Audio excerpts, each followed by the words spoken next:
Et donc, on commence. Je vous dis bonjour à tous et à toutes.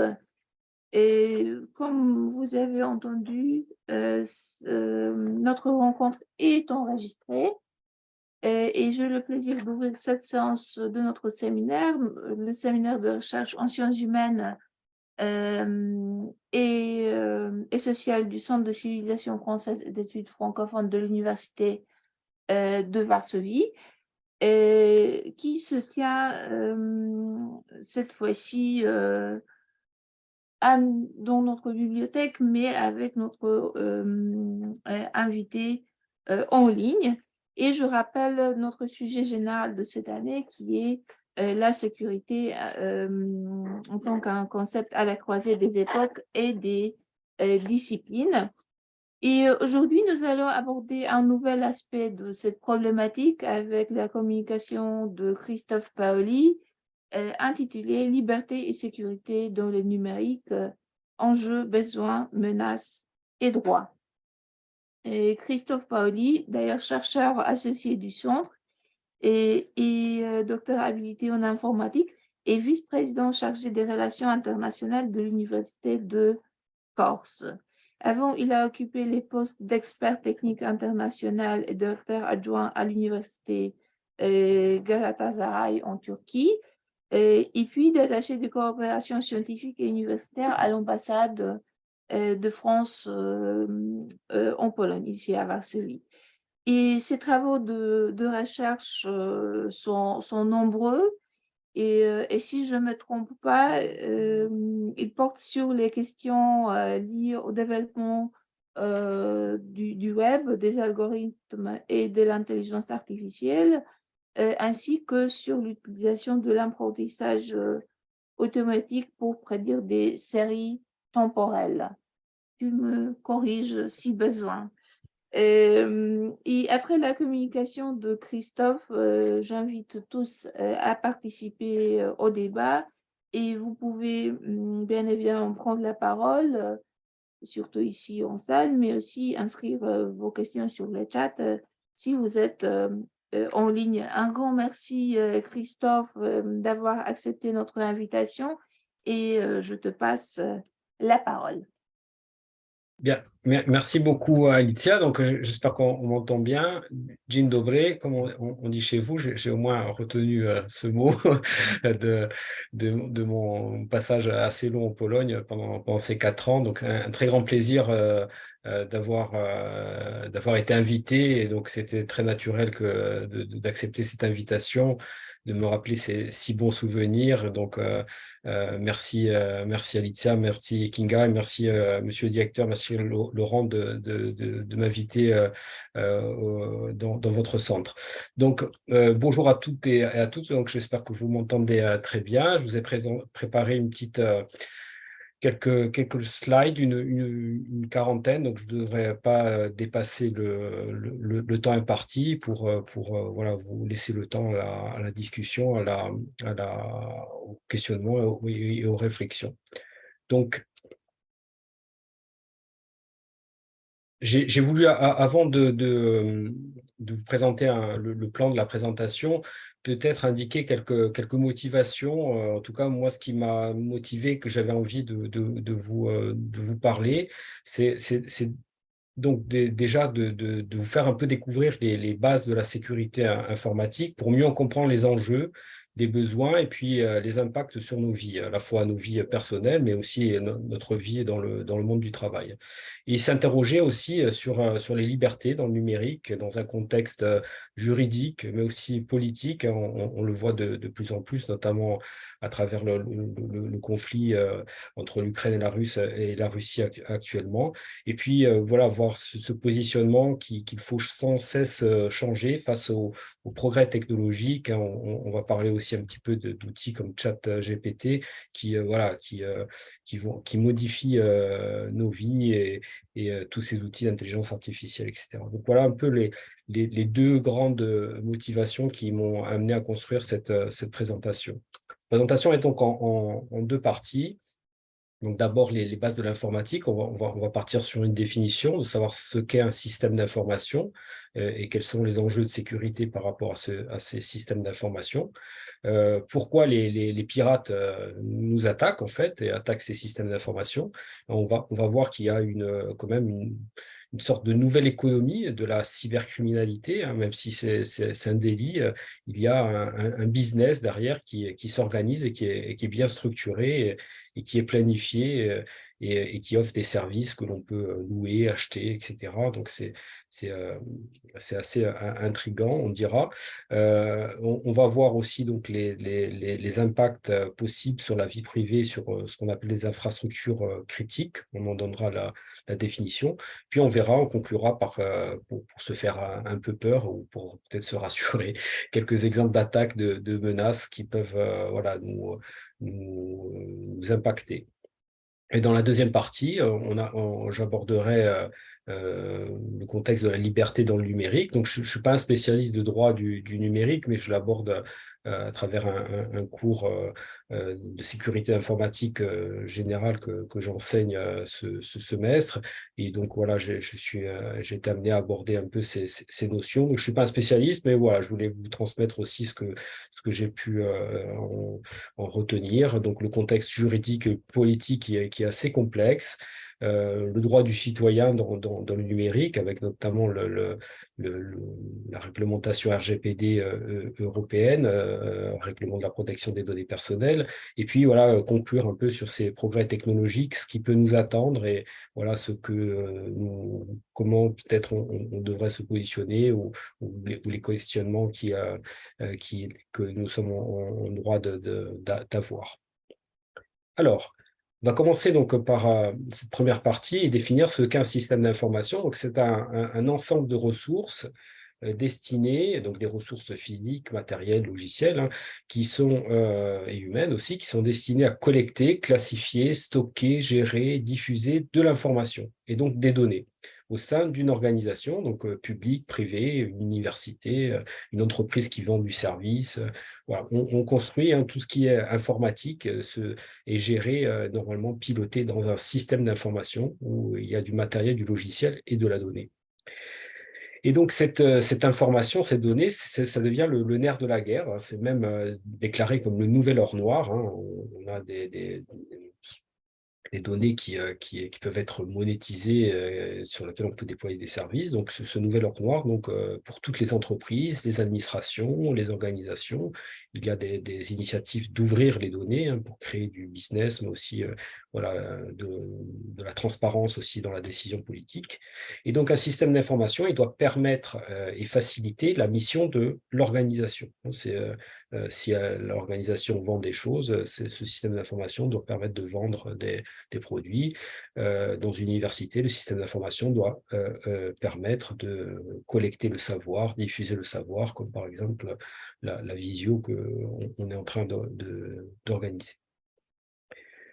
Et donc, la sécurité, les enjeux au niveau de ce système d'information, c'est que la sécurité a pour objectif de réduire les risques qui pèsent sur ce système d'information pour limiter leur impact sur le fonctionnement, les activités, métiers de l'organisation. À savoir qu'au départ, Internet n'a pas été créé en pensant qu'il y allait avoir des attaques en matière de sécurité. Voilà, donc au départ, le réseau Internet, le web n'était pas, pardon, excusez-moi. Et mon fils qui est rentré, désolé. Et donc, on limitait les impacts sur le fonctionnement des activités et il faut maintenant penser à la sécurité. Et donc, il y a un besoin de gérer la sécurité au niveau d'un système d'information. Il doit se faire sans contrainte. Il ne doit pas faire obstruction à l'organisation de l'organisation. Donc, elle contribue à la qualité de service que les utilisateurs sont en droit d'atteindre et elle garantit au personnel un niveau de protection qu'il est en droit d'attendre aussi. Donc, la sécurité ne doit pas être vue comme une contrainte, mais plutôt une aide. Bien que, bien sûr, mettre en place des politiques de sécurité implique voilà, des contraintes, mais il faut elles doivent pas faire obstruction à l'activité de l'organisation. Et donc, au niveau des impacts, si vous êtes attaqué, si votre système d'information de votre structure est attaqué, il y aura des impacts financiers. Si vous vendez du service, eh bien, vous ne pouvez plus recueillir de recettes. Donc, votre application web qui vend votre service n'est plus utilisable. Donc, vous aurez un impact financier. Vous aurez aussi un impact sur votre image et votre réputation. Ça veut dire que votre système n'est pas sécurisé. Donc, les clients, les usagers ne seront plus en confiance, et donc du coup, il y aura par ricochet d'autres impacts financiers. Il y aura aussi des impacts juridiques et réglementaires, parce que vous devez, en tant qu'agent responsable de la sécurité de votre infrastructure, vous êtes légalement responsable, hein, donc on peut, des clients, des usagers peuvent se retourner contre vous, on peut avoir ce cas-là. Donc, il y aura des impacts juridiques et réglementaires, et puis il y aura des impacts aussi organisationnels. Vous avez été attaqué, il faut vous remettre en question, vous n'avez pas réussi à arrêter, à stopper ou à contenir cette attaque, il va falloir revoir votre organisation de votre structure, renforcer les équipes en sécurité, former des gens, mieux former des usagers. Si voilà, le trou de sécurité en fait a été la cause de cette attaque a été bien identifiée.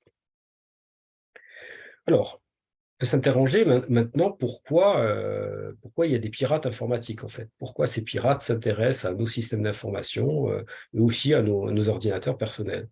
Donc, les motivations, en fait, au départ, elles étaient assez, euh, on va dire, basiques, naïves dans les années 80 jusqu'à dans les années 90. C'était plutôt des bidouilleurs, on va dire des hackers un peu éthiques, hein, qui essayaient de s'amuser, qui voulaient se challenger un peu, hein, pour utiliser un bon mot français. Et donc voilà, on était face à des attaqueurs bienveillants, on va dire. Et de nos jours, on s'aperçoit que majoritairement, toutes ces attaques, elles sont organisées et réfléchies. Et on a vraiment une mise en place d'une cyberdélinquance, d'une cybercriminalité, où les individus qui attaquent sont attirés par l'appât du gain. Et, ce sont des activistes, ils ont une motivation politique, religieuse. Je faisais référence au conflit actuellement entre l'Ukraine et la Russie, où voilà, il y a des activistes qui sont pilotés par des gouvernements pour mettre en défaut des systèmes d'information. C'est devenu une arme, hein, un peu virtuelle, on va dire. On peut avoir aussi des concurrents directs de l'organisation qui peuvent mettre à mal votre système d'information parce que voilà, vous êtes un concurrent et voilà, vous êtes gênant au niveau du business. Ça peut être des fonctionnaires au service d'un État. Ou des mercenaires qui agissent pour le compte de commanditaires. Donc souvent, voilà, un fonctionnaire au service de l'État qui veut lancer une attaque cyber, voilà, fait appel à des mercenaires pour être, entre guillemets, couverts. Et puis, il reste quand même, au-delà de cette cyberdélinquance, des hackers éthiques, hein, comme des universitaires, des scientifiques spécialisés en sécurité informatique technique, je dirais, qui cherchent des failles dans les systèmes pour les améliorer. Hein, donc, et avant de divulguer la faille, ils avertissent, c'est en ce sens-là qu'ils sont éthiques, ils avertissent le fournisseur du logiciel ou du matériel qu'il y a un trou en sécurité, qu'il faut le corriger, et ils publient la découverte, on va dire, après qu'elle était patchée, hein, réparée, on dira. Donc, toujours sur le pourquoi des motivations de ces pirates, hein, voilà, donc on a une catégorisation voilà, en gains financiers, on va dire. Donc, les gains financiers, il s'opère en accédant de l'information et en la monétisant et en la revendant après. Donc, si le pirate a récupéré des fichiers d'utilisateurs, d'emails, l'organisation interne de l'entreprise qui est secrète, des fichiers de clients, des mots de passe, des numéros de compte bancaire ou de carte bancaire, ils peuvent revendre ces données dans des espaces sécurisés dédiés, hein, dans ce qu'on appelle le dark web. C'est un web qui n'est pas visible, on va dire, qui est visible que à travers des logiciels spéciaux, avec des adresses web spéciales. Et donc, voilà, donc une des motivations des pirates quand ils sont motivés par le gain, c'est d'accéder à de l'information et la revendre. Elles peuvent, ces attaquants peuvent aussi utiliser nos ressources et revendre ces ressources. Alors, ça peut être des ressources de bande passante ou d'espace de stockage, donc ils prennent la main sur vos serveurs, vos ordinateurs, et ils s'en servent à votre insu pour faire autre chose, pour héberger des fichiers, des données, etc. Ou ils peuvent se servir de vos ordinateurs pour attaquer d'autres ordinateurs, pour se couvrir. Hein. Ils ont ce qu'on appelle des PC zombies, bootnet, qui envoient du spam massivement, par exemple, pour ne pas être détectés. Donc, il peut avoir aussi une motivation de chantage. Donc, on va en fait, par une attaque assez ciblée, mettre en défaut vos applications web et qui vont plus être en capacité de rendre service et où on va modifier vos données, on va les crypter par exemple et on va vous demander une rançon pour rétablir le service ou pour décrypter les données qui ont été codées.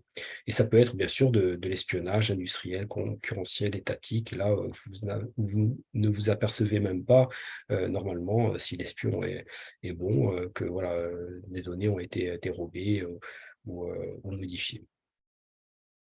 Alors, il y a vraiment une nouvelle économie de la cybercriminalité qui existe. Et voilà, il y a quelques chiffres. Donc, je pense qu'ils sont encore actuels. Hein. Si vous voulez acheter des numéros de carte bancaire valides en fonction d'un pays et d'un plafond, voilà, il y a un prix entre 2 et 10 dollars. Vous pouvez louer un bootnet. Hein. Donc, je vous rappelle, c'est ce système qui permet de saturer un site Internet. Hein. Ce sont des, euh, des ordinateurs qui sont piratés, qui sont pilotés par des pirates et qui, de manière synchrone et massive, attaquent un autre ordinateur. Là, c'est un tarif pour 1 heure de bootleg, c'est pas très cher, c'est 5 dollars. Vous pouvez aussi louer un logiciel qui intercepte les numéros de carte bancaire, voilà, en payant un abonnement 125 dollars ou payer l'intégralité du coût du logiciel de 1400 dollars à peu près. Donc voilà, et ça, vous pouvez, ces services, vous pouvez les solliciter en vous connectant au dark web, hein, qui est un web qui n'est pas accessible avec votre navigateur classique. Hein. Il faut installer un navigateur spécifique, hein, et vous êtes quasiment anonyme. Normalement, si vous suivez un peu les préconisations, vous serez anonyme. Et les transactions, généralement, bon, là, elles sont indiquées en dollars pour avoir peut-être une notion plus réaliste de ces prix. Les transactions se font généralement dans une monnaie dématérialisée comme le Bitcoin pour éviter justement d'être tracé. Donc, favoriser, on va dire, l'anonymat. Alors, les impacts sur votre vie privée, elles sont multiples. Hein. Il peut avoir un impact sur l'image, le caractère, la vie privée. On peut vous diffamer, on peut divulguer des informations très personnelles. Vous pouvez être harcelé via le web, donc on parle de cyberharcèlement. On peut usurper votre identité. Une fois qu'on a pris vos logins et vos mots de passe, on peut agir en votre nom. Et même maintenant, il y a des technologies comme les deepfakes où on peut quasiment utiliser votre visage et vous faire dire autre chose, enfin ce que l'attaquant a envie de vous faire dire, alors que ce n'est pas vous, ou utiliser votre voix pour soutirer des informations à votre famille, par exemple, en imitant votre voix. Il suffit d'avoir quelques minutes de votre voix pour après paramétrer un logiciel qui peut vous faire dire n'importe quelle phrase avec votre voix. On peut avoir aussi une perte définitive des données avec ce qu'on appelle des rançongiciels. Donc, c'est une attaque qui chiffre vos données et qui vous invite à payer une rançon pour déchiffrer vos données. Donc, votre système d'information n'est plus utilisable. Imaginez, voilà, on vous crypte votre boîte email, vous ne pouvez plus rien utiliser, tous vos messages sont cryptés et voilà, on vous demande de payer une rançon pour décrypter vos données. Il peut avoir aussi une connexion frauduleuse à un compte hébergé dans le cloud ou une suppression ou une modification des données. Imaginez, voilà, vous stockez des centaines et centaines de milliers de données scientifiques et on vous les a modifiées, mais vous ne pouvez pas savoir où est la modification. Et donc, on vous invite voilà, à payer une rançon aussi pour vous indiquer la modification qui a été faite. Et donc, bien sûr, des impacts financiers avec des cartes bancaires usurpées, réutilisées pour faire des achats en ligne. Il peut y avoir aussi du chantage, donc avec une divulgation de photos et d'informations compromettantes si vous ne payez pas la rançon. Alors, l'impact de la cybercriminalité, ce n'est pas que sur votre vie privée, c'est aussi, elles ont un impact sur ce qu'on appelle les infrastructures critiques. Donc, ça peut être défini comme l'ensemble des organisations parmi certains secteurs d'activité que l'État considère comme critiques sur lesquels on va avoir des mesures de sécurité particulières qui vont s'appliquer. Donc, les secteurs étatiques, donc tout ce qui est ministère, est très surveillé. Tout ce qui est protection des citoyens, la santé, la gestion de l'eau, l'alimentation, mais aussi les secteurs, bien sûr, de la vie économique et sociale, le secteur de l'énergie, la communication, l'audiovisuel, les transports, etc. Et donc, ces organisations, elles sont classées en France, on appelle ça des opérateurs d'importance vitale, mais dans tous les pays, ces listes, en fait, existent. Et ce sont des listes qui sont classifiées, donc pas disponibles au public. Et les entreprises qui font partie de ces listes ne doivent pas communiquer sur leur implication au dispositif, même si, bon, voilà, en fonction des secteurs, on sait très bien quel type d'entreprise correspond au niveau national à ces secteurs. Donc, ce sont des entreprises ou des administrations particulièrement surveillées, comme les hôpitaux, etc. Alors, voici un petit aperçu maintenant de quelques attaques, menaces. Alors, on va voir des exemples d'hameçonnage par ingénierie sociale et aussi on va voir comment utiliser aussi comment sont utilisés les fake news dans ce cadre-là. On peut avoir aussi de la fraude interne. On peut très bien avoir un collègue qui a besoin d'argent ou voilà qui veut nuire à l'entreprise, qui est là en interne et qui a accès à tous les services et qui sait être anonyme et qui vend des données, fait sortir des données ou les modifie ou qui a envie de nuire à d'autres personnes. On peut avoir une violation d'action non autorisée, donc ça c'est, voilà, on utilise un login, un mot de passe qui ne nous appartient pas et on se connecte sur le compte d'un autre. On peut avoir des virus informatiques et des dénis de services distribués, donc on va voir quelques exemples de ces types d'attaques. Alors, le phishing, l'hameçonnage, c'est une attaque de masse qui vise à abuser de la naïveté des clients, mais c'est pas au bout des employés, mais des fois, c'est pas de la naïveté, des fois, c'est un manque d'attention. On reçoit tellement d'informations, tellement de mails que ces mails sont des fois très bien structurés, ils sont de plus en plus bien structurés, il y a de moins en moins de mails avec des fautes d'orthographe, ils utilisent le bon logo, la charte graphique, etc. Et c'est des fois des attaques qui sont assez bien construites, même si elles sont de masse. Et donc, c'est un peu rapide de dire que voilà, d'ailleurs, bon, c'est entre guillemets sûrement pour ça, les clients et les employés ou nous, on n'est pas naïfs, mais des fois, on manque un peu d'attention ou on a oublié les bases de la sécurité. Donc, on reçoit un email qui utilise le logo et les couleurs de l'entreprise et on vous demande d'effectuer une opération, une mise à jour de données personnelles, une confirmation de mot de passe. Et donc là, si on clique sur le lien, déjà, on fait une première erreur. On n'a pas vérifié que le lien était un faux lien, en fait. Et on se connecte sur un faux site qui est contrôlé par un attaquant qui récupère. Et donc après, on fait la deuxième erreur, c'est qu'on ne s'aperçoit pas qu'on est sur un faux site et on renseigne son login et son mot de passe. Et là, voilà, l'attaquant peut s'en servir pour aller sur le vrai site, lui, et faire des choses à votre place. Et très dangereux si c'est votre compte bancaire, par exemple. L'ingénierie sociale aussi est de plus en plus maintenant utilisée via en phase d'attaque ciblée, on va dire, qui vise à abuser encore de la naïveté du manque d'attention des employés pour dérober directement des informations confidentielles ou pour s'introduire ou pour introduire pardon, des logiciels malveillants dans le système d'information de l'entreprise. Et ces attaques ne se font pas forcément par email ou par un virus. On peut subir une attaque comme ça par ingénierie sociale. On peut recevoir un appel, quelqu'un qui se fait passer pour une entreprise qui est connectée à la vôtre et vous soutirer des informations. C'est pour ça que ces attaques d'ingénierie sociale utilisent des informations qu'elles trouvent sur vous, sur les réseaux sociaux, et l'attaque est du coup est ciblée parce qu'ils connaissent des choses assez précises sur vous que vous avez peut-être pas assez sécurisées et qui permettent de monter l'attaque. Donc l'attaque peut se faire aussi par email et puis après il peut avoir aussi ces technologies de deepfake, donc des scénarios très très évolués qui sont de plus en plus difficiles à contrer. Donc les seules limites, c'est l'imagination des attaquants et peut-être la naïveté, le manque d'attention des victimes.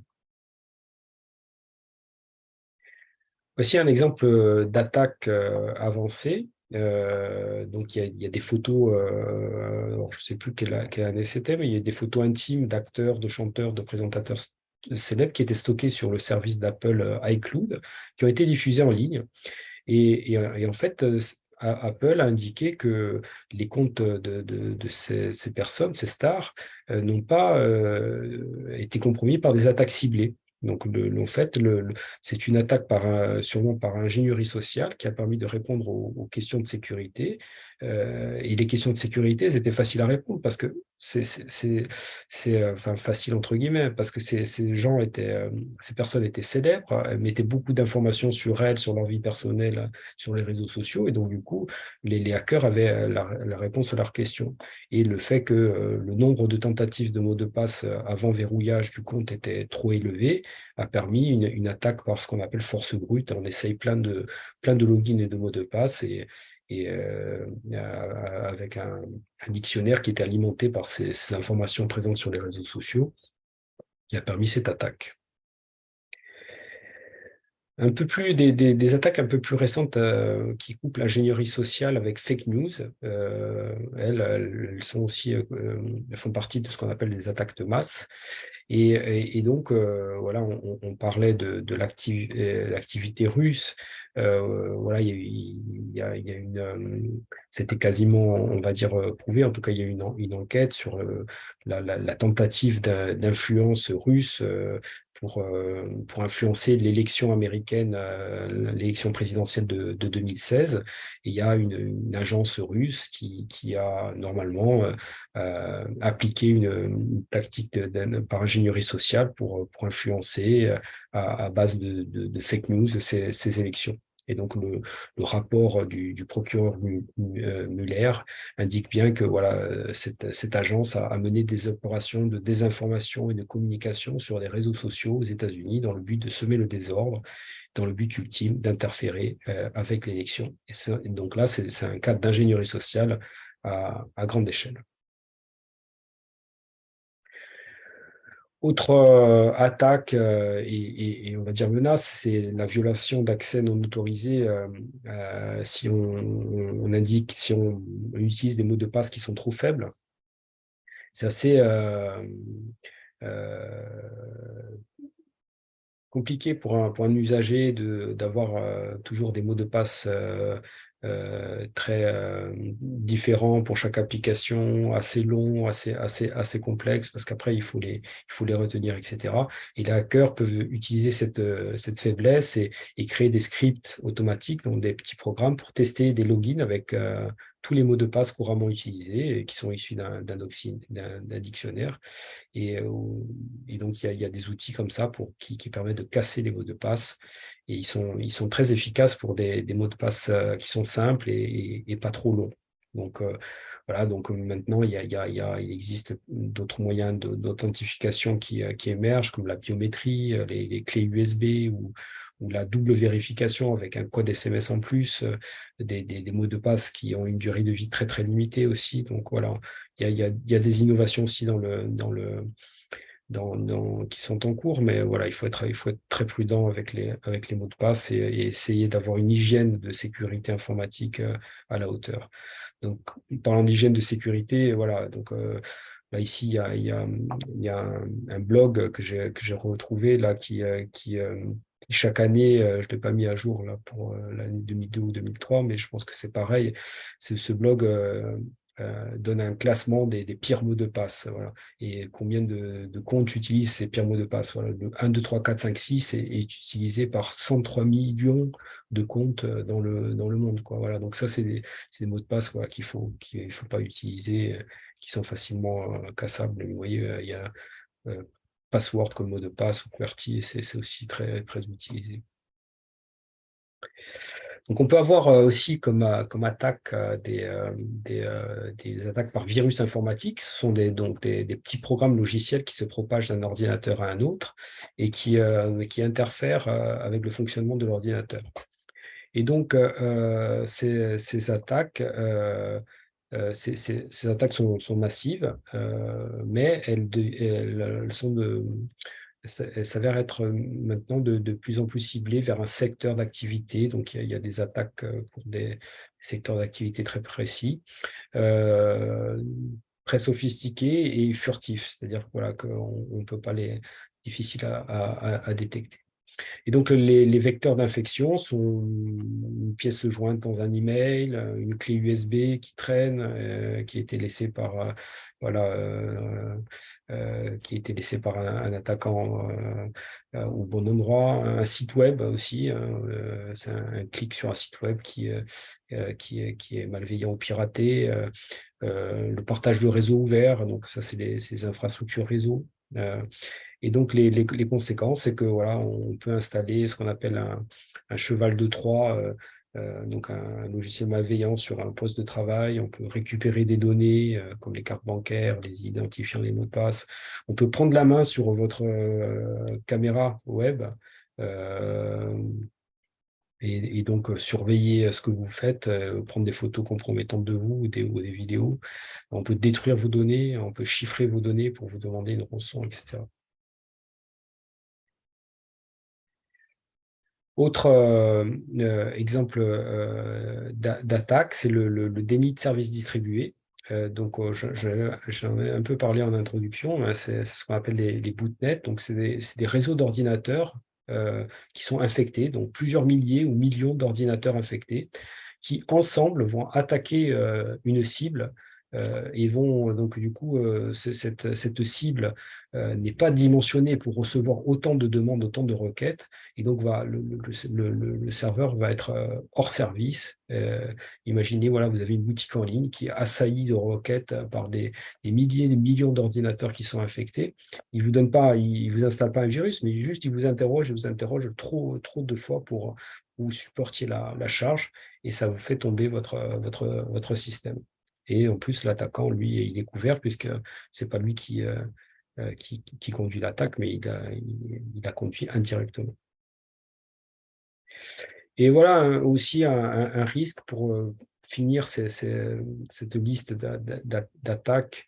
Vous savez que voilà, de plus en plus dans nos pays, un mix de production d'énergie. On va produire de l'électricité via le nucléaire, via les usines à charbon, via les usines à gaz, via des éoliennes, des fermes photovoltaïques, etc. Donc, il y a plusieurs sources d'énergie et tout ça doit être piloté par un opérateur du réseau électrique via des données qui sont collectées dans un système d'information. Et tout ça doit être piloté habilement. Et donc, il faut une récupération de ces données, un pilotage par des logiciels. Et donc, forcément, c'est sur le web, c'est connecté. Et donc, voilà, on peut imaginer que ces smart grids, hein, ces réseaux intelligents qui produisent qui permettent de manager différentes sources de production d'électricité sont des potentielles attaques stratégiques quand on est en conflit avec un groupe activiste ou un gouvernement ennemi. Voilà pour cette première partie qui a présenté un peu une vue globale de la sécurité informatique, très rapidement. Hein, et voilà, je n'ai pas voulu être technique. Et maintenant, dans la deuxième partie, voilà, je vais vous parler un peu de liberté dans le numérique. Hein. Il y a peut-être des droits, mais aussi peut-être des devoirs. Et puis, par rapport au progrès technologique qui ne cesse de nous étonner, on a une espèce on a l'impression d'une accélération, on va dire. Voilà, comment on peut situer nos libertés, est-ce qu'elles sont renforcées ou pas? C'est voilà, ce que je voulais un peu discuter avec vous, sans en être vraiment un grand spécialiste. Alors, déjà le contexte juridique et politique. Donc le contexte juridique, eh bien, il couvre plusieurs domaines. Hein. Il y a la liberté d'expression, la protection de la vie privée, la propriété intellectuelle, parce qu'il faut protéger aussi l'économie, hein, c'est important. Il y a la protection des entreprises, donc la protection du e-commerce, la cybercriminalité et bien d'autres domaines. Donc voilà, on a un contexte juridique qui est très varié. Et souvent, jusqu'à présent, c'est en train de changer. La cybersécurité, la sécurité des systèmes d'information, c'était perçu comme une affaire régalienne relevant de la compétence des États. Et le droit, donc en la matière, est souvent non codifié. Donc, comme le numérique voilà, est arrivé bien après le droit, donc on retrouve des textes qui parlent du numérique dans différents codes, différents codes. C'est difficile, voilà, difficile d'accès. Donc, c'est au carrefour d'autres droits, en évolution constante et rapide. Donc, ça demande beaucoup de souplesse et d'anticipation, hein, on va dire. Donc, c'est un droit voilà, qui est issu de textes de toute nature et niveau, et donc forcément caractérisé par une forte construction jurisprudentielle. Donc, il faut étudier les cas de jurisprudence, et donc ça nécessite un effort de veille juridique assez conséquent, et puis des réflexions pour nous, peut-être les chercheurs. Et donc en France, il existe une agence qui s'appelle l'ANSSI, et tout gouvernement L'État en a une. Hein. En France,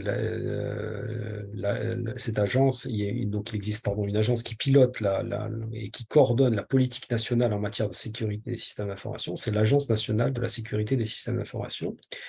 Et d'ailleurs, beaucoup d'informations et de slides sont issus du site web de cette agence. J'ai mis des références en fin de présentation. Donc, cette agence, elle a pour rôle de proposer des règles à appliquer pour la protection des systèmes d'information de l'État et vérifier de l'application des mesures adoptées. Elle est aussi un conseil, un soutien sécurité au niveau des administrations.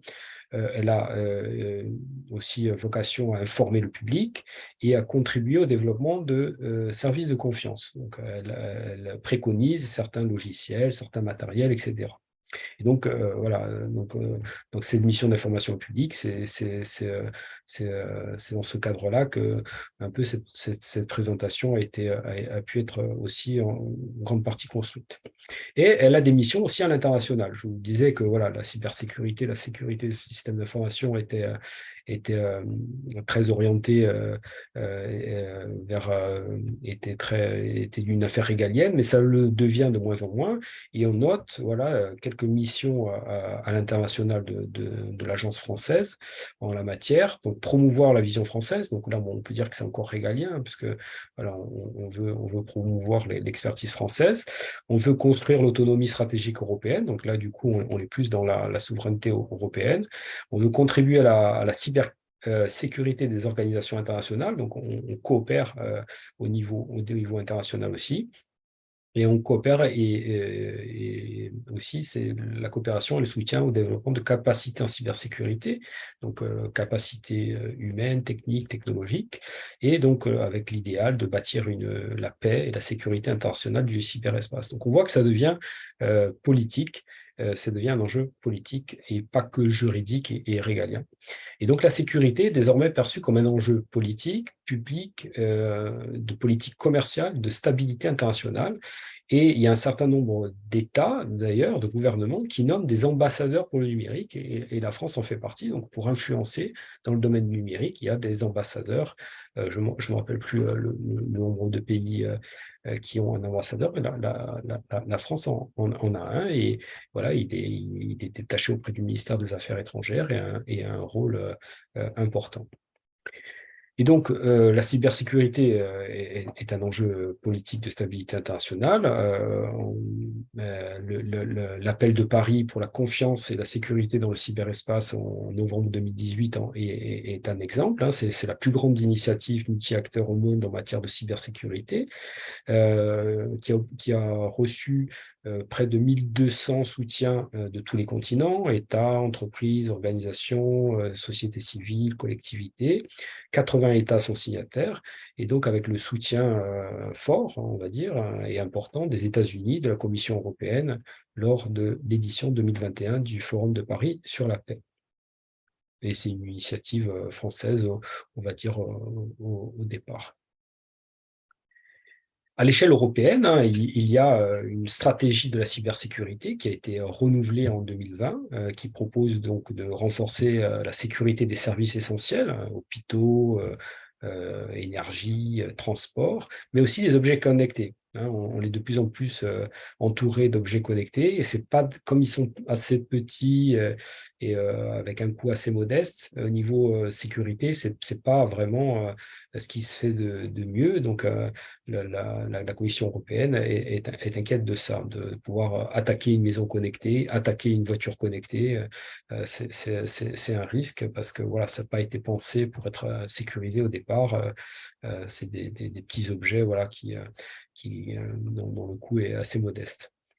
Cette stratégie elle vise aussi à renforcer les capacités collectives pour répondre aux cyberattaques. Donc, il y a des cellules de réponse aux cyberattaques qui sont créées au niveau national, au niveau européen, mais aussi au niveau régional. Chaque région en France va avoir, par exemple, un centre de réponse d'attaques cyber. Collaboration aussi avec des partenaires du monde entier pour assurer la sécurité et la stabilité internationale dans le cyberespace.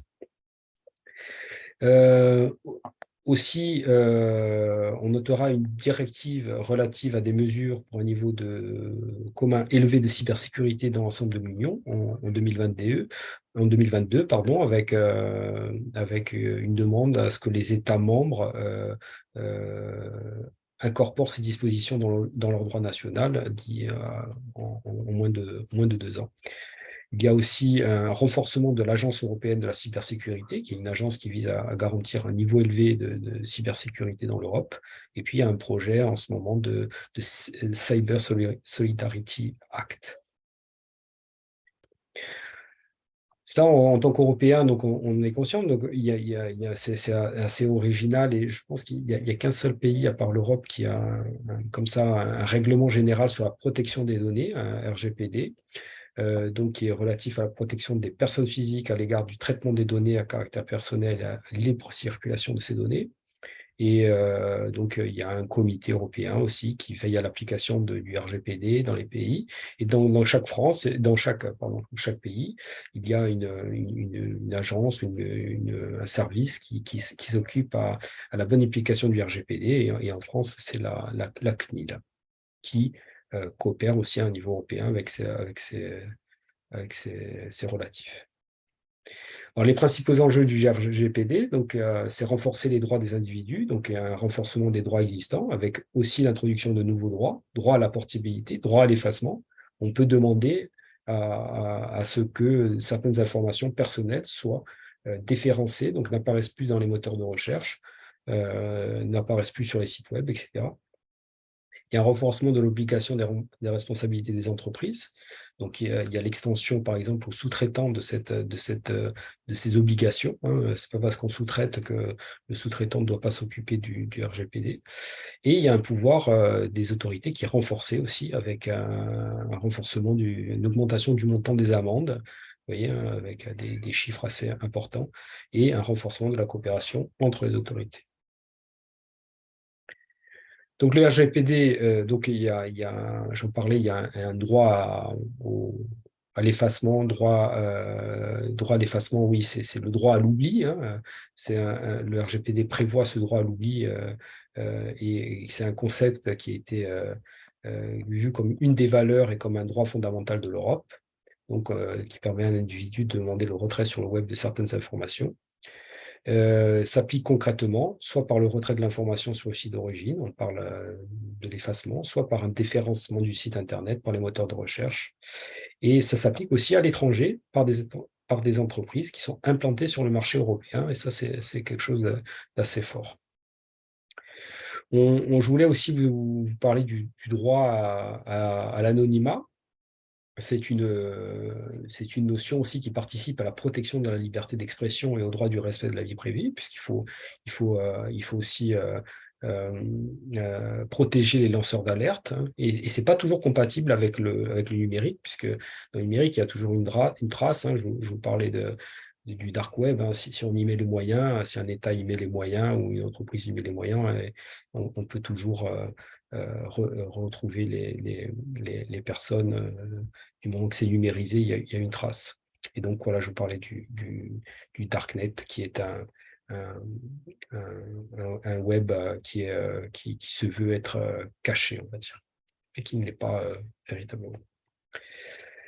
Je voulais parler aussi de liberté d'expression, donc qui est présente dans de nombreux textes nationaux et européens, donc bien avant le numérique, avec la Déclaration universelle des droits de l'homme et la Déclaration de la Cour européenne des droits de l'homme. Donc c'est un droit fondamental, c'est un des fondements de la démocratie.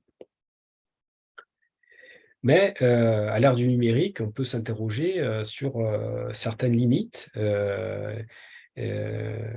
qui visent des buts reconnus comme légitimes, comme la sécurité nationale, si on est en état de guerre, s'il y a une sûreté publique qui est en danger, une défense de l'ordre, un état d'urgence, voilà, je parlais de guerre, de terrorisme, de pandémie. Et la Cour européenne des droits de l'homme indique une limite nécessaire dans une société démocratique qui s'est justifiée par un besoin social impérieux. Donc après, où est la limite? C'est une autre histoire. Et donc, peut-être en lien, ce sont les fake news. Les fake news qui sont de plus en plus gênantes, on va dire. Et il y a un nombre croissant de gouvernements démocratiques qui envisagent ou mettent en œuvre des mécanismes pour bloquer l'accès de certains sites au nom de la régulation des contenus. Rapidement, vous parlez du système de crédit social qui est mis en œuvre en Chine, qui est une surveillance numérique des populations grâce à de l'intelligence artificielle.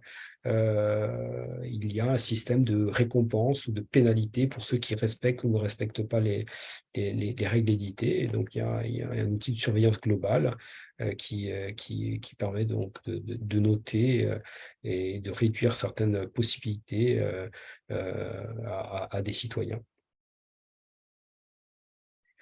Vous parlez aussi de blockchain, qui est une technologie qui est liée aux monnaies virtuelles, mais pas que, qui est considérée, j'ai repris le terme, j'aurais dû le citer où j'ai pris cette expression, et c'est une arme de décentralisation massive, donc qui remet en cause les modèles de génération et de garantie de la confiance. On a tous le modèle en tête, voilà, du notaire, de la banque, de l'État, qui centralise la transaction.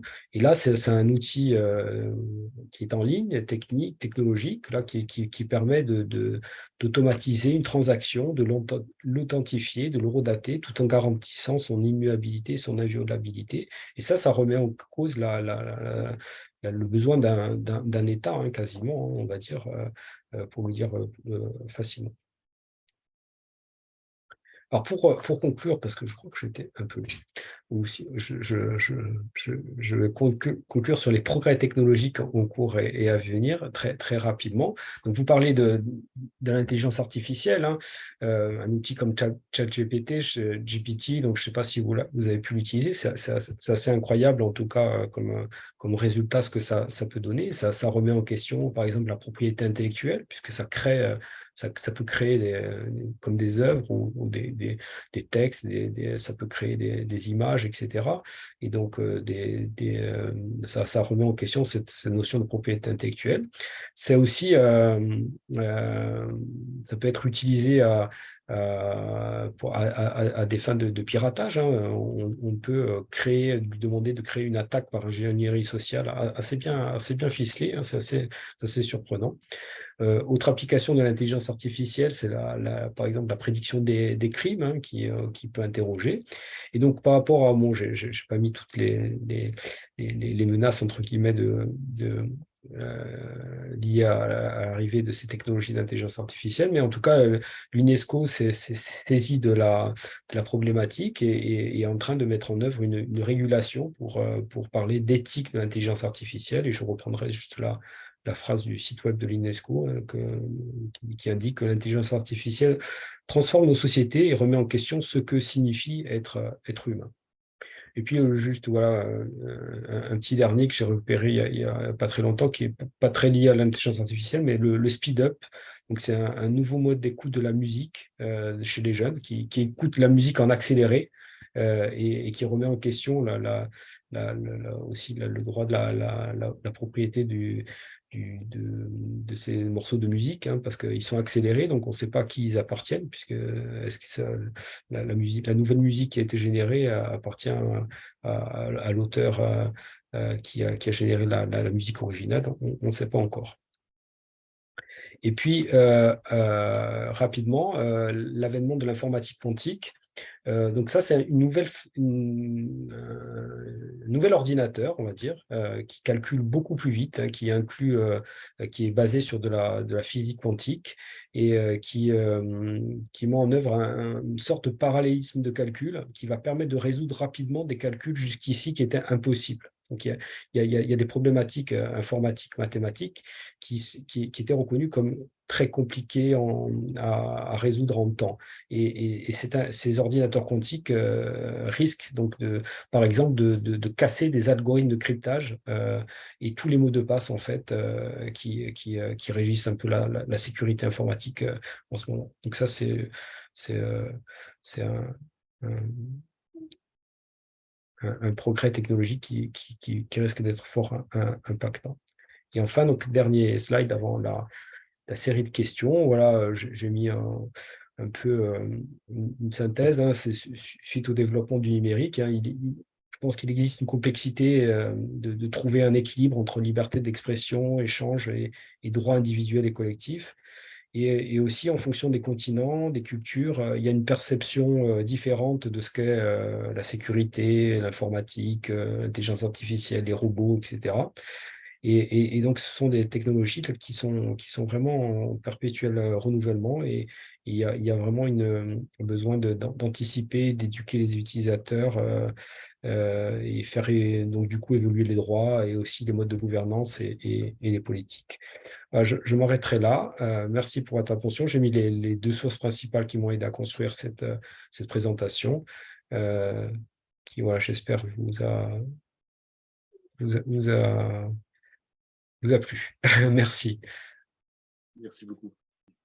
Merci beaucoup pour cette présentation très riche, en partie très inquiétante, mais rassurant ou plutôt optimiste vers la fin.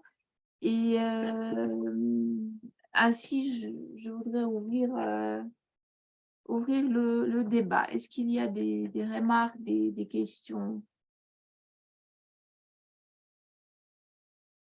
Moi, j'ai une petite question à propos du droit à l'oubli. Et je me demande combien de personnes en France ont voulu profiter de ce droit depuis 2018, c'est ça? C'est la liste statistique. Oui, je sais pas exactement, et j'ai pas, c'est une très bonne question, mais malheureusement, j'ai pas la question, j'ai pas la réponse précise à à votre question. Mais j'imagine que c'est assez populaire, hein, et c'est devenu assez naturel maintenant quand on a ce besoin-là. Ça a été assez compliqué, je pense, pour les opérateurs techniquement d'y répondre, hein, parce que les données sont stockées et sont dupliquées sur différentes machines par sécurité, hein, justement. Il y a même la problématique du cache, la mémoire cache, donc les données sont préenregistrées quelque part et donc sont encore accessibles alors qu'elles ont été effacées. Quand vous interrogez un moteur de recherche, il y a les données en cache, vous pouvez donc voir des données qui ont été effacées, quoi. C'est assez... et voilà, toutes ces problématiques sont arrivées après, mais je pense que ça a été j'ai pas de statistiques malheureusement à vous donner, mais je pense que c'est assez populaire, hein. Je pense qu'en Pologne aussi, il y a peu de personnes qui savent qu'il y a un droit à l'oubli et qu'on peut profiter de quelque chose comme ça. Donc, voilà. Merci. Je t'en prie. Et après, alors, je ne connais pas en Pologne quelle est l'agence qui correspond à la CNIL chez nous en France. Mais en tout cas, je sais que votre question, je pourrais y trouver les réponses sur la CNIL, hein, puisque c'est cette agence-là, ce comité-là qui suit la bonne application du RGPD et qui publie des rapports annuels et qui informe aussi les citoyens qui peuvent avoir accès à ce droit, quoi, et comment faire. Voilà. Il y a tout le mode d'emploi, etc. Je ne sais pas si en Pologne, voilà, il existe une agence équivalente, j'imagine que oui. Et en tout cas, la CNIL, je dois dire que mais personne ne sait. Personne ne le sait. En France, en tout cas, la CNIL est un organisme assez connu, hein. On sait ce que c'est, hein. Après, il me semble, si je peux intervenir, Oui. je ne sais pas après ce que vous en pensez, Christophe, mais il me semble que la procédure pour le retrait des données personnelles, elle est assez complexe, parce que j'ai vu qu'il y a même des... Enfin, c'est pas qu'elle est complexe, mais elle est longue. C'est long. J'ai vu qu'il y avait des sites qui se spécialisaient dans cette gestion pour faire la démarche à la place des citoyens, en quelque sorte. J'imagine qu'il y a un service quelque part payant, parce que en plus, si vous avez beaucoup de données à faire effacer, et il se peut qu'elles soient dupliquées et stockées sur plusieurs endroits, donc il faut faire une recherche, etc. C'est un temps, hein, qui peut être important, et donc j'imagine qu'il y a un service payant, oui. J'imagine. Ça peut être une contrainte après pour la démarche elle-même, en fait.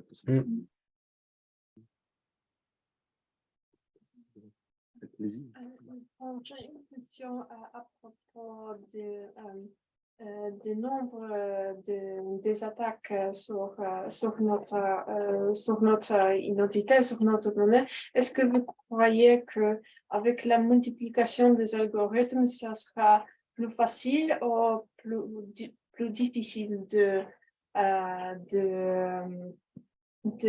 d'avoir accès à notre donnée? Est-ce que ce sera réservé aux professionnalistes, informaticiens qui seraient capables d'avoir notre donnée, de se servir de notre donnée, ou justement il faudra avoir du savoir, beaucoup de savoir pour en faire. Alors, je pense qu'il y a un devoir, il va falloir avoir un devoir de formation et de bonne hygiène de sécurité informatique. Donc, avoir des mots de passe assez longs, assez bien construits, avoir des mots de passe différents, ne pas avoir le même mot de passe, par exemple, pour votre mailer et votre banque en ligne. bien les séparer. Donc, il y a une hygiène de sécurité informatique à suivre. Ça, déjà personnellement. Après, tout dépend. Et après, donc, les services que vous utilisez et sur lesquels vous êtes abonné, votre mailer, est-il géré par une entreprise fiable? Est-ce que l'université dans laquelle vous êtes inscrite a un service de sécurité, un service informatique avec des gens spécialistes en cybersécurité qui peuvent vous protéger? Donc tout ça, c'est des paramètres. Il y a des choses qui dépendent de vous, des choses qui ne dépendent pas de vous et des choix que vous allez avoir à faire. Et concernant les attaquants, c'est quasiment de plus en plus facile. Hein. Je vous ai montré quelques exemples sur le dark web où vous pouvez louer. Si vous avez envie d'attaquer quelqu'un que vous n'aimez pas, vous allez sur le dark web, vous louez un logiciel et voilà, et vous ciblez votre attaque. Si vous payez, et voilà, vous pouvez le faire de manière anonyme du moment que vous utilisez une monnaie virtuelle. Vous pouvez monter Moi, dans le cadre de mon cours de sécurité informatique, on a fait une simulation avec mes étudiants d'attaque par ingénierie sociale et on a attaqué en vrai, mais éthique. On n'a pas sauvé les données qu'on a récupérées, mais on a attaqué des étudiants de mon université et on a réussi. Et les étudiants étaient très surpris parce qu'en attaquant, ils ont réalisé quelles données ils pouvaient obtenir. Ils disaient, mon Dieu, monsieur, c'est incroyable, avec ce que j'ai récupéré, je peux aller sur son site de sa banque en ligne et récupérer des informations.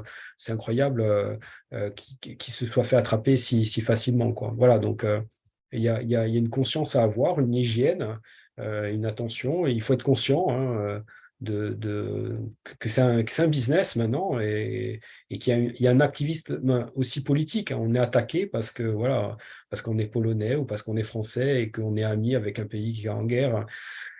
Voilà, il y a des attaques comme ça aussi. Il faut le réaliser. Et on ne peut pas se prémunir de toutes les attaques. On sera forcément attaqué. Voilà, moi, c'est le message que j'ai bien entendu voilà, avec toutes les lectures que j'ai faites et les conférences que j'ai suivies. C'est attaqué, on sera attaqué. Donc, votre mobile sera attaqué, votre banque en ligne sera attaquée, etc. Est-ce que vous êtes préparé à l'attaque? Voilà. Est-ce que vous avez le plan B et est-ce que l'entreprise et est-ce que le service que vous louez a un plan B pour vous? Voilà. Merci. Je vous en prie. Moi, je vois dans tout ce que tu dis un grand rôle d'éducation. Ouais. Et pourtant, dans cette salle, parmi nous, personne ne sait, par exemple, s'il existe une agence de sécurité numérique en Pologne. Donc, ça montre un peu notre niveau d'éducation. Et mais voilà, pour éducation, à ton avis, qui en est responsable? Est-ce que c'est l'école? Parce que je crois que ça doit commencer quand on est très, très jeune. Et est-ce que c'est l'école? Est-ce que ce sont les agences de sécurité numérique nationales ou transnationales? Qu'est-ce que tu en penses? Et comment éduquer les gens? Alors, c'est une très bonne question. Il peut y avoir une prise de conscience individuelle ou d'une université ou d'une école parce que voilà, quelqu'un a réalisé, peut-être que voilà, je vais déclencher quelque chose chez vous, hein, je ne sais pas.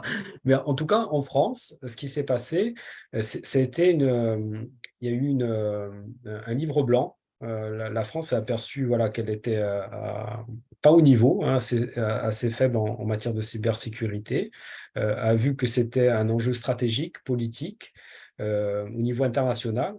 Et donc, après avoir édité ce livre blanc qui a fait le constat un peu des manques et de ce qu'il faudrait faire, a engagé des financements pour financer des supports de communication pour alerter les gens, des sites internet, etc., des labels pour certifier des formations en cybersécurité. Voilà, je vous indiquais que la création ou le renforcement des agences en matière de cybersécurité qui ont été donc renforcées au niveau de leur mission. Donc, il y a une mission d'information aux citoyens qui travaille étroitement avec la CNIL.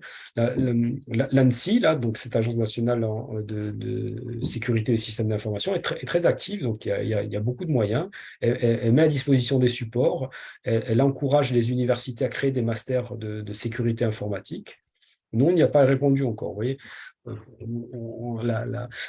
Mais bon, j'ai un cours maintenant qui est là-dessus. On organise une semaine de la cybersécurité dans mon université. Donc voilà, il y a une prise de conscience parce que le politique aussi influence. Mais ça peut être du top-down comme du bottom-up, hein. Tout dépend. Après, si vous avez un chercheur ou un enseignant-chercheur spécialiste en sécurité informatique, voilà, qui veut se saisir du sujet et a la vision pour l'établissement, il peut très bien aussi le déployer, hein.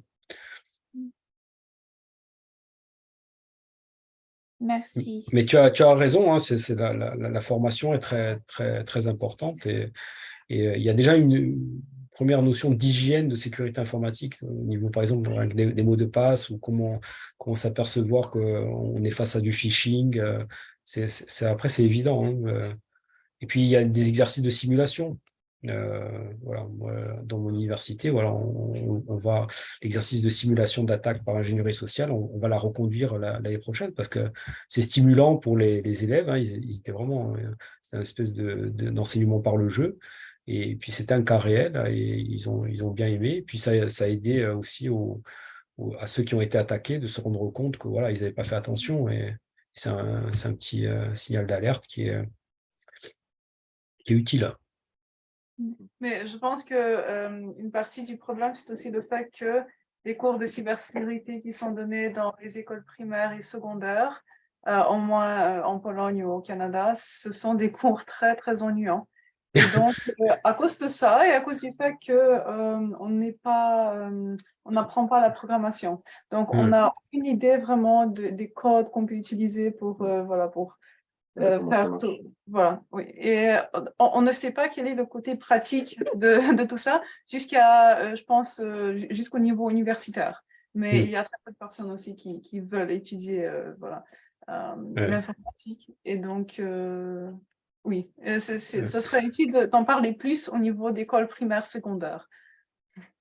Très bien. J'espère que ma conférence n'était pas trop ennuyeuse, ça. Non, mais ça va du tout. Moi-même, voilà, ma participation, je pense que c'est évident que c'est intéressant, mais voilà, on devrait faire cela plus souvent. Non, mais c'est vrai que c'est un sujet difficile, la vulgarisation, de ne pas rentrer trop. Moi j'essaie, pourtant, c'est des informaticiens qui sont en face de moi pendant mon cours, mais de ne pas être trop dans la bidouille, dans la technologie, parce que on est trop après dans le code et il y a des gens en face. Parce que même ce que j'enseigne aussi enfin, ce que je tente de faire passer comme message à mes étudiants, c'est un cours de stratégie de sécurité d'information. C'est par exemple, comme vous êtes chef du système d'information de l'Université de Varsovie, qu'est-ce que je dois mettre en place comme stratégie et politique en matière de cybersécurité dans mon université? Je me positionne comme ça dans mon cours. Et il faut faire attention aux gens aussi. Il faut les former, il faut les rassurer. Et s'ils sont victimes d'une attaque, il ne faut pas non plus faire que leur taper sur les doigts, quoi. Il y a aussi une ambiance à créer. Donc, voilà, il faut les informer, il faut les mettre au niveau. C'est de la responsabilité aussi des ressources humaines de l'université de mettre au niveau aussi les gens en matière de sécurité, de cybersécurité. C'est un domaine assez complexe et vaste. Et ça, en fait, justement, à votre avis, dans le domaine de l'éducation, à votre avis, quelle serait la voie en fait, à privilégier? Parce que finalement, il y a deux stratégies, j'ai l'impression, qu'on peut développer. Soit il y a la stratégie technique, en éduquant les gens en disant qu'il faut des mots de passe plus complexes, il faut surveiller les liens qui vous sont envoyés, etc. etc. Et puis, il y a aussi cette autre volets où on peut former les gens à ne pas mettre en ligne, ça leur donner privées ou des données sensibles comme des photos privées ou des informations très personnelles, etc. Donc, c'est-à-dire qu'en fait, il y a deux voies en quelque sorte. Il y a à la fois tout l'aspect pratique de la gestion de l'Internet et puis il y a aussi cet aspect du rapport social en fait à tout ce qui se fait en ligne. Et donc, Oui, justement, comment est-ce qu'on fait avec des gens qui ne sont pas des informaticiens? Vous, à votre avis, quelle est la voie privilégiée dans ce domaine-là alors, du coup? En fait, bon, des fois, je me dis, on devrait installer des cours de bon sens. Oui, c'est ça. Des cours de bon sens.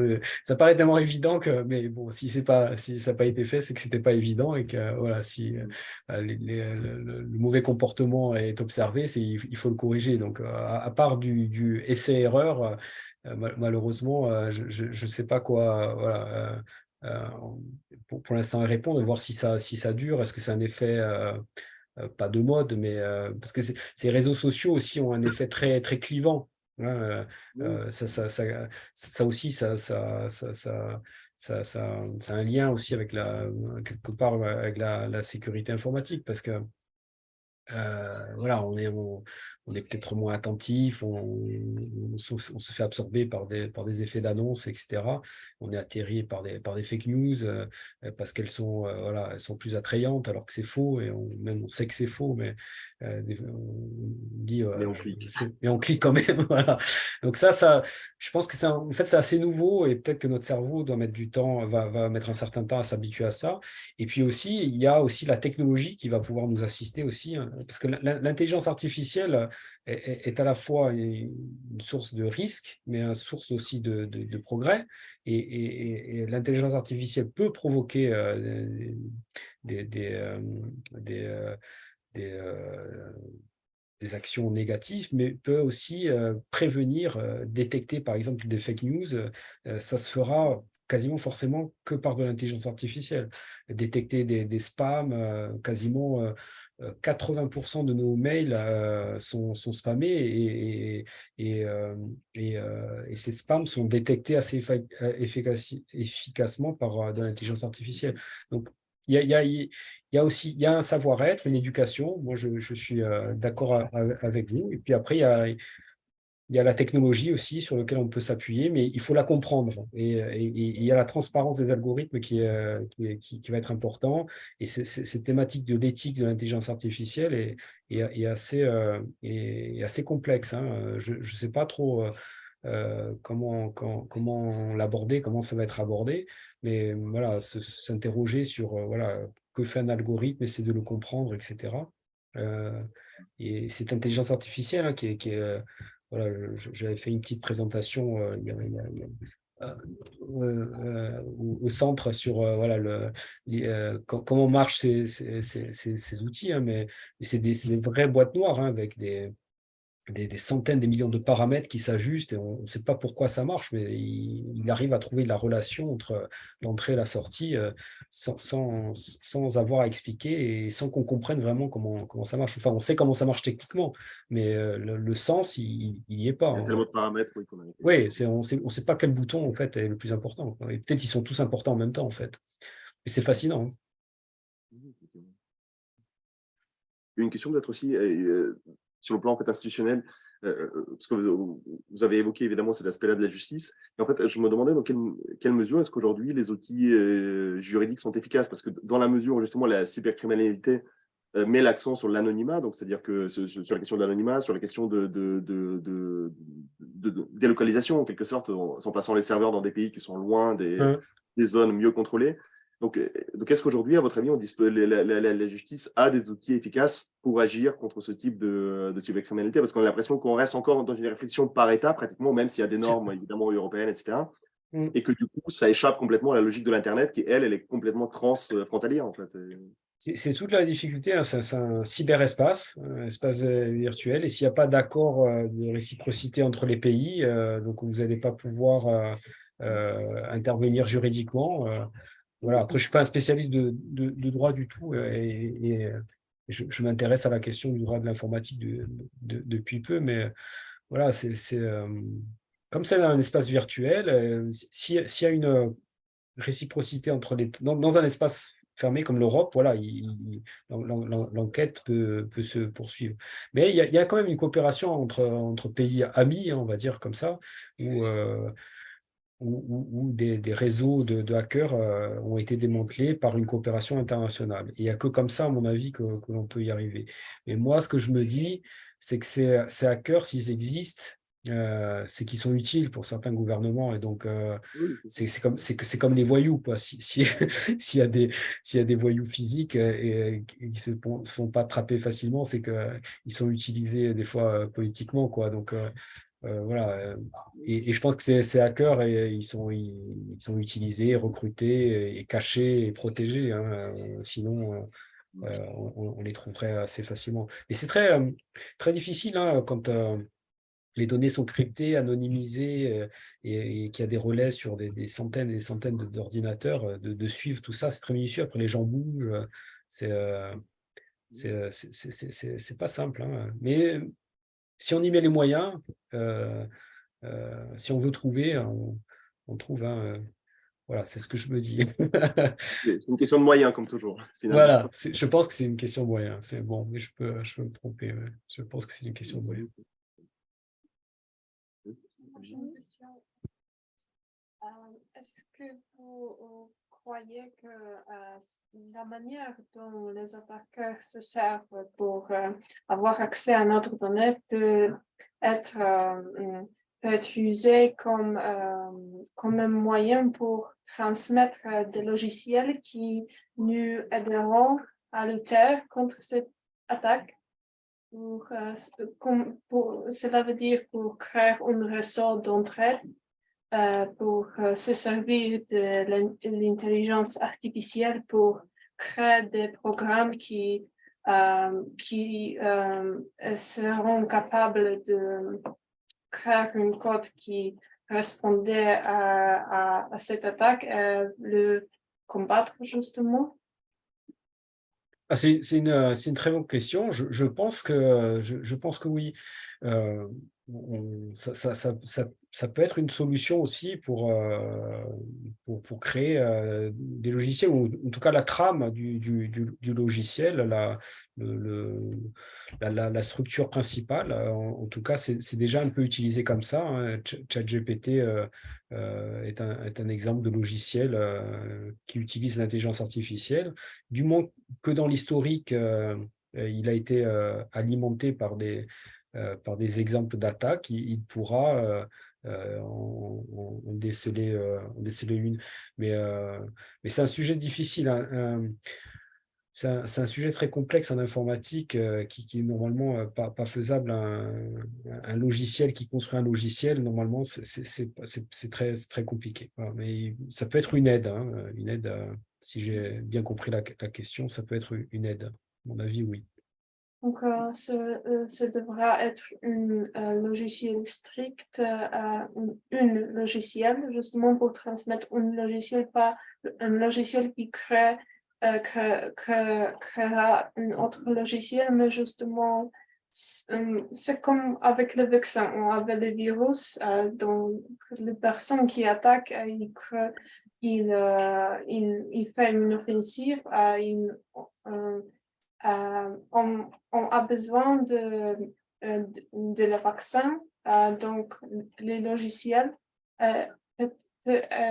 peut-être ce logiciel peut être transmis comme dans ce réseau dans lequel ce réseau qui aboutissent à plusieurs ordinateurs, justement. Comme l'attaqueur peut avoir accès à plusieurs ordinateurs, on peut se servir de faire de même manière et transmettre le logiciel qui pourra lutter contre le virus, transmettre ce logiciel à plusieurs ordinateurs officiellement. Alors, je ne suis pas sûr d'avoir… D'un point de vue automatique, vous voulez dire que ce soit automatiquement diffusé, parce que la transmission, il y a il y a déjà des programmes comme des torrents, par exemple, je suppose. Enfin, c'est à ça que vous faites référence. Des torrents, par exemple, ça se diffuse. Oui. Bon, après, tout s'auto-alimente. Hein. Après, oui, je ne sais pas si j'ai bien saisi le sens de votre commentaire, mais tout s'alimente et c'est un peu une course voilà, sans fin, en fait, hein, qui crée le logiciel, on crée un virus et après on crée un antivirus et ça alimente l'amélioration d'un nouveau virus, etc. Donc, voilà, il y a toute une économie à la fois parallèle et puis à la fois officielle, hein, les antivirus, etc. Donc tout ça aussi, voilà, c'est une histoire un peu économique, hein, et voilà, parce qu'il y a des trous de sécurité, des logiciels qui sont mal conçus, des structures réseaux qui ont des trous de sécurité. Ça peut être, voilà. Il y a plusieurs menaces qui sont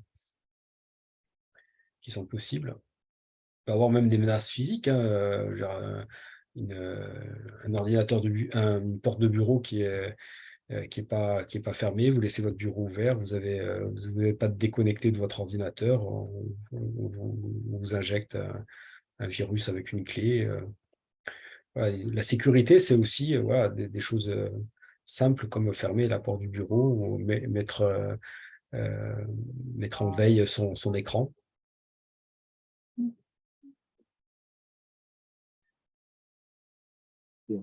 Est-ce qu'il y a d'autres questions ou remarques?